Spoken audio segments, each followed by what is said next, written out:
You know, just talking about this week, you know, it's senior day for us, so we'll have 24 young men that we'll be recognizing, you know, before the game.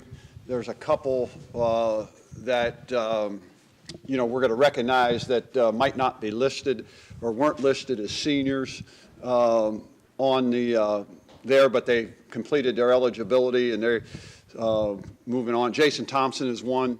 He's because he wants to get into grad school with physical therapy and do that. So he's got to graduate, and you know, love being around that kid. You know, that kid there is something special.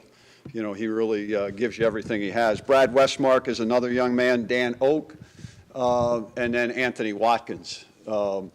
Those guys there will be recognized along with all the other guys that are listed as seniors. So that'll be a nice honor for them prior to the game.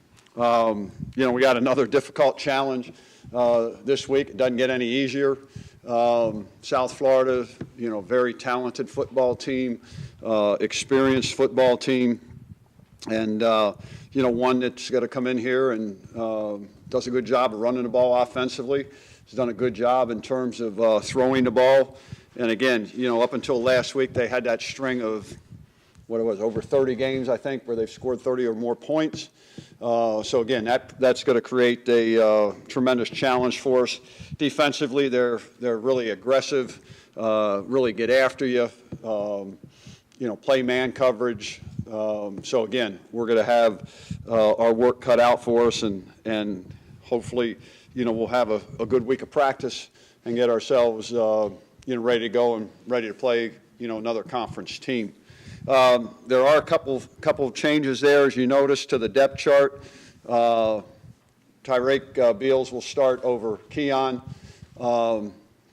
this week. And just because of, you know, his performance and what he's been doing, he's earned that right to do that.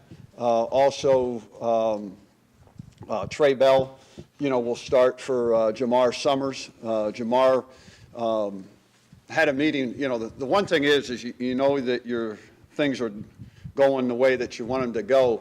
Because I sat down with our leadership council and talked to them about the situation that took place and what they thought we needed to do as a team and as a program regarding that situation. And I was very, very impressed with the feedback and the response that I got back from those 9 young men. And they felt that there was a component that needed to be dealt with away from the playing field in terms of, you know, if there was going to be playing time taken away or not. And so they set that themselves. And, you know, I won't get into what they've set, but it was a pretty harsh punishment, or not, I shouldn't say punishment, discipline that they put in place for him to fulfill, for Jamar to fulfill. And then they felt there also should be game time, you know, taken away. And so I asked them to give me parameters for what they thought would be fair and, you know, in terms of the situation that happened. And, you know, I got a range of things in terms of half game to a full game to maybe a quarter that they brought up. And each young man had an opportunity to express himself and what they thought. And as I sat back and listened, I told him, I said, I'll make the final decision, you know, based on the recommendations that you guys put out there. And I told him it could be the low end, it could be the high end, it could be, you know, somewhere in the middle. So then I made the decision, and I brought them, the leadership council, in with Jamar, and I told them what I was going to do, and so Jamar could hear it in front of, you know, his teammates who are the leaders of this team, and told him that he will not be able to play in the first 3 quarters of this game, which would really end up being a full game suspension based on the last game and 3 quarters from this game.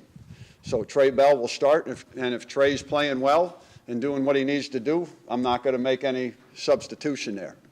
So, and you know, I was proud of those guys for the way that they handled it and what they felt was necessary in order for our program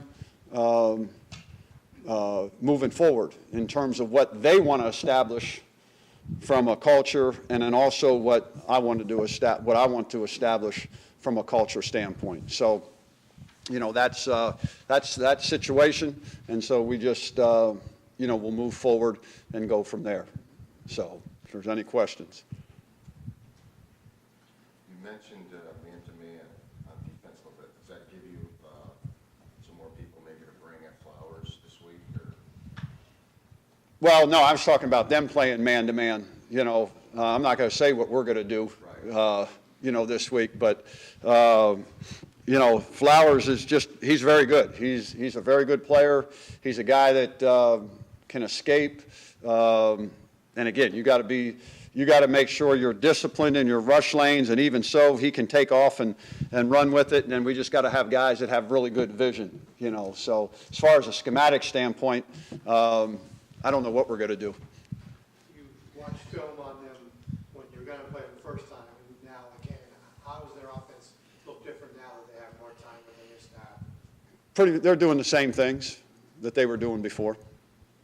So that being said, how much did it help to have already prepared a little bit for them earlier in the season? Does it give you a little bit of a leg up? Obviously, they also got to prepare. Well, you've studied them and you're a little bit more familiar, and now you go back and you say, okay, here's what we had in place the last time. Is that something that we still think that we can do based on who we are and based on what they do? I think it's a combination not only of what they do, but what are we doing well and what have we improved upon since, you know, that time when we formulated those game plans. Nate Hopkins, what's his status right now? He's got a bad shoulder and don't expect him to play, so I didn't want to put him on the 2 deep. So right now, Donovan O'Reilly is our third tailback. So, but, you know, I got confidence in Kevin, got confidence in JT, and if, you know, Donovan would have to go in, but I don't, you know, from what I'm getting from our medical people, we don't expect him to play, and he didn't take any reps today. Randy, how have you seen Jason Thompson take on a leadership role despite being a guy who isn't in the game as much as some of his teammates? Well, you could just see when I first got here, you could see that how hard of a worker he was and how much pride he had in doing things the right way. And then his position group selected him as the leader of that group. But then when you watch the kid, you know, go out and practice, and he just goes hard every play, you know, and gives everything he has, you know, whether it's practice, whether it's the game, that's what you want from everybody. So he sets a great example for not only, you know, his position group, but also for his unit and for the team. And there was earlier this season where he ended up having to go down and do some work on the scout team. And he just went and did his job, but was still always prepared to go in and play. So that's a guy that you know this. You can depend on. He's reliable. He's going to be very successful at whatever he does, you know. And the thing is, you know, he goes in there and, you know, he has productivity when he's in there. You know, there's way, and we put him on a couple special teams just because, you know, you knew you were going to he'd get the job done. So, you know, and again, he's a really good kid. He's a good leader, has his priorities in line, and, you know, gives it everything he has each and every day. He's been a joy, you know, to be around. You know, he came and asked me for a recommendation for grad school, and without a doubt, you want to recommend some guy like that because to me, he's one of those special type of young men. He's got everything. He's got everything that you're looking for.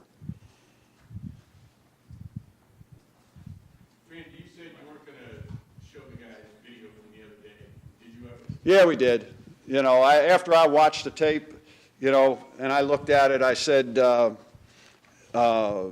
there's just too many things there that we needed to show them. Now, we didn't go out on the field. We got started on South Florida, but I wanted to, after watching the film, I just said there was just too many things that I know that we had practiced and all that, and so I wanted the coaches to make sure to find out, why did we bust this or why didn't we do that? What was the thought process on the players' mind? So we did that, but then, like I said, we didn't go on the field that day and walk through things. We took that 45 minutes that we usually do for that, and we just got ahead on, got some film work done on South Florida with them from an individual position standpoint. Randy, when you were evaluating your players and their improvement, how much of a factor do you take into account how good the other guys are? Is that a fine line to figure out whether you're improving? Yeah, I mean, Joe, that's always a barometer because, again, there's another team over there playing. But, again, what you're looking for, to me, is how are they executing what you want done? Are they doing the things that they were coached to do? Are they giving the effort that you expect on each and every play? As I said after the game, there were some things going into that game that the matchups weren't on our side, and I understand that. And there were some things, though, that we felt we could do, and if guys, did the things that they were coached to do, we could have gave them a run for their money. But when you don't, it ends up the way it did. And but no, that's always a factor. But then what you want to see, though, Joe, is this. You want to see guys that are going to raise their level to make sure that they can still, win their one-on-one matchup in terms of finding a way to get that done. That's the other thing that you're looking for when you watch that. How do you think the seniors, obviously with you coming in as a new coach, have kind of handled that adjustment overall? Because, you did it last year, and having somebody new come in, it's probably a bit of a challenge. I think it's probably pretty normal from the standpoint that some handle it well, some don't. So I think from that standpoint, and I had that discussion with the leadership council the other day. I told them, I said, maybe you guys won't be able to reap all the benefits that you would have liked to, but I hope you'll take some satisfaction in developing the culture that set this program up for where we want to go, and then now, we'll be able to capitalize on it, and then these guys will always be, just like when I first got here, some of those early guys, they're is more important or special maybe than some of the other guys because of them laying the groundwork, and they weren't able to, reap all those benefits that the other guys did, because again, it's no different. I mean, when you build the house, you better have a sturdy foundation. If you don't, it's going to crumble. You better have the right ingredients, or you'll see what's happening here in the state with the foundations we have now. So you got to make sure that you have those proper ingredients to set that foundation to build it on. And basically, a lot of these guys are that foundation. They're the ones that have to have all that weight sitting on top of them. And everybody else will see the finished product at some point, but they forget about they forget about that foundation that whole thing is standing on, and that's what really these guys are. Randy, Brian took a lot of hits last week. How is he doing physically? What's that? Brian took a lot of hits last week. How is he doing physically and mentally, and how close are he and David in terms of depth chart? Might we see two quarterbacks, or is Brian's fine. He practiced today. He's and again, he's some of the things he can help himself avoid some of those hits by being a little bit better at some of the things that he can control and take care of. too. So, but no, he was out there practicing today and doing everything, and expect him. I mean, should be ready to go. Donovan O'Reilly, was he one of the kids that tried out for your team and made it? Yeah. So, where's Vickers? Is he in the equation at all? Huh? Vickers, is he in the equation at running back at all? Who's that? Vickers? Not this week. No. Is he injured or is he just? No. not- It's called head coach's decision. You know, it's what it is. Well, you know what it isn't? It's not the head coach's decision. It's a player's decision. You watch players work, and you watch players practice. And both these guys were on the scout team. He didn't become eligible until Friday of last week. But what I saw in the effort that guys were given down on the scout team, if I'm going to move somebody up, I'm going to move the guy up that I think has been busting his butt and giving the effort and doing the things you need to do, whereas there's another guys down there just kind of going through the motions or not pushing himself, you know. So, you know, in the NFL, a guy comes into a practice squad, he doesn't get it done, he's not working hard, guess what? He gets cut, you bring another guy in. I can't do that. Sometimes I wish I could. I wish there was a waiver wire, you know, but you know, you can't do that. So, you know, if I'm true to the team, and I'm true to the word that I tell those guys, the guys that work the hardest, I don't care freshman, sophomore, junior, or senior, scholarship, non-scholarship. You know, if I stand up in front of them and say things to them, and then I don't follow through, then I'm not doing right to those kids. He's earned that right to be up over the other guy. And just like the same thing in terms of Tyreek, Keon. Tyreek has earned that right. He didn't pout. He just kept working. And maybe the other guy didn't work as hard or wasn't as productive. And to get that culture established and everything else, that's the way we have to do it. And that's the way it's always going to be done.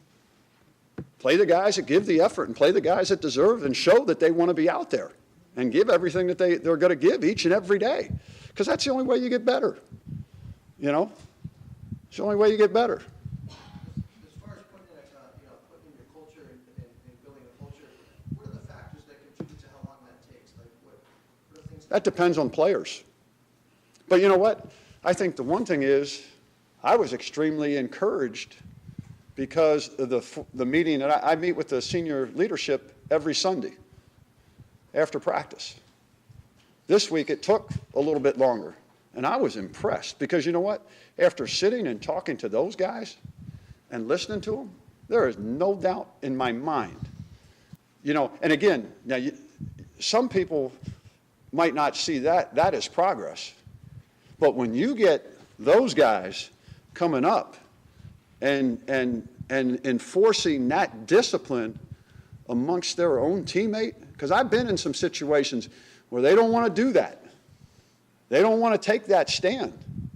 But these guys understand, those 9 guys understand what leadership is all about. And if you have that amongst your team, that culture will be created a heck of a lot quicker than what you think. Because that's the thing that, you know, that I've always said, and a lot of you guys have heard me say it. It's my program, but it's their team. And that told me something about what we have started with that leadership group.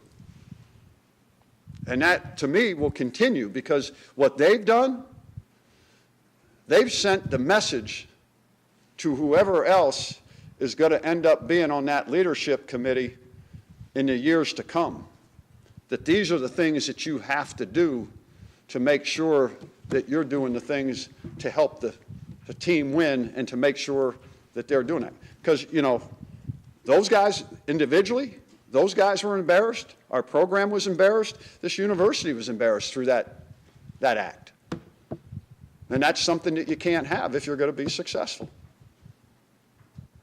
You probably had a season high in broken tackles and in drop passes. Are those things you can coach? I mean, why did it happen, and how do you make it go away? That's a good question to ask the players. You know, ask them why they dropped it. I didn't drop it. I mean, you work on it. I got guys sitting out here catching tennis balls after practice. So at least that tells me that they care, all right? But sometimes, Wayne, guys get nervous out there. It happens. It happens. I don't want to say what happens because, that's not good to say in the media, and then you guys print it, and then I get in trouble. But, sometimes guys lose their focus and concentration. And sometimes, they might get a little tight, because of the situation. There's all kinds of, issues that could happen that causes that, A lot of times with, and again, if you're playing against a great back or, somebody that's really shifty, you're going to have missed tackles. You're going to have missed tackles in a game. But the thing is, if you got guys flying to the ball, a lot of times those missed tackles don't show up. But when you're one-on-one out there and you don't just go and attack it, because my whole philosophy is this, and we tell them, when you go to make the play, go and plant and understand the concept of the defense, put the ball in the proper pad, and go take your shot. Go take your shot.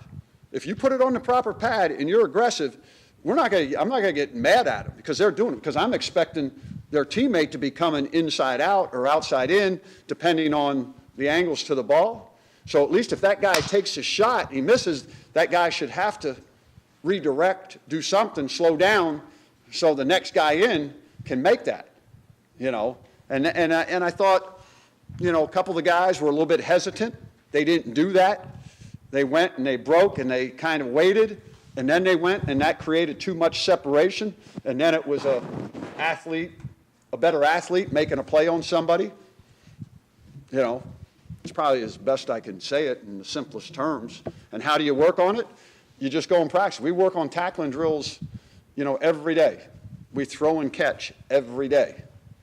Then what happens is, you got to find those guys. There are some guys that are great practice players.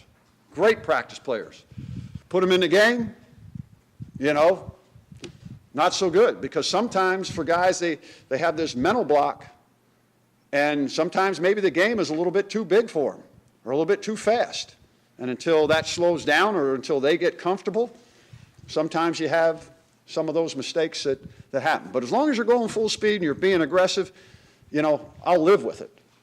The ones that I can't live with is when you're not going full speed and you're not being aggressive, okay? Those are the ones, when you're playing tentative or you're back on your heels, those are the ones it's hard to live with.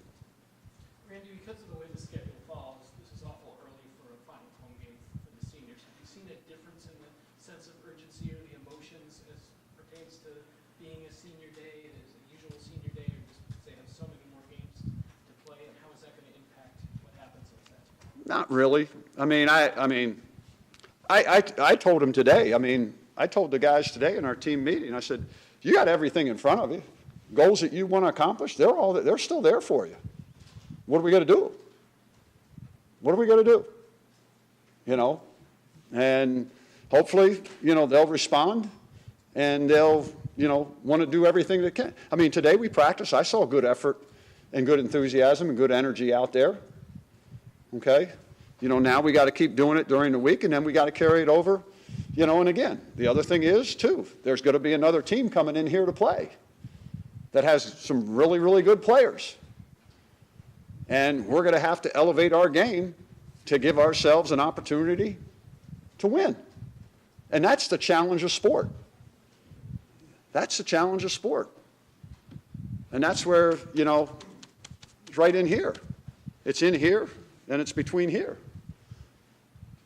Randy, you talked about how important the leadership council is. What if on one of these Sunday meetings, they said, Coach, we don't like our offense, or Coach, we don't like our defense? How would that be received? Well, and they'll tell you, Tommy will tell you, and Jason, they're here, they'll be frank with you. I asked them, I said, you guys got any issues? Because it's a two-way street. It's not me going in there and saying, hey, this. I just said, here's things that I try to help them with what leadership is about, and try to tell them, here's some issues that could come up that you guys got to be aware of in and around the locker room and all those sort of things. And I tell them, do you guys have anything? And they'll tell you, We had one of the meetings earlier this year where Junior Joseph, am I right, talked about doing a more of a walkthrough at times during the practice, because he felt that would help him and the defense especially. So what I did is I incorporated our practices to where, we might go 2 periods and then we have what we call an adjustment period. So we can walk through. And then we go 2 more periods, 2 more 10-minute periods, and have an adjustment period. So they come in, if there's things there that I think can help us, and I know that there's a courage with that conviction that they have, then I'm going to listen. But if it's this, throw up on the wall and see if it sticks, you ain't going to do that. I'm not going to listen to that. But these guys they've been good. They've been good, with those things. Now, I'm going to decide on what I think our schemes are best offensively and defensively. Because if they're that good, then they could just come right up here and take over for me. So why don't I let them just come on up here and take over? How good? They're waiting, they got to go to class.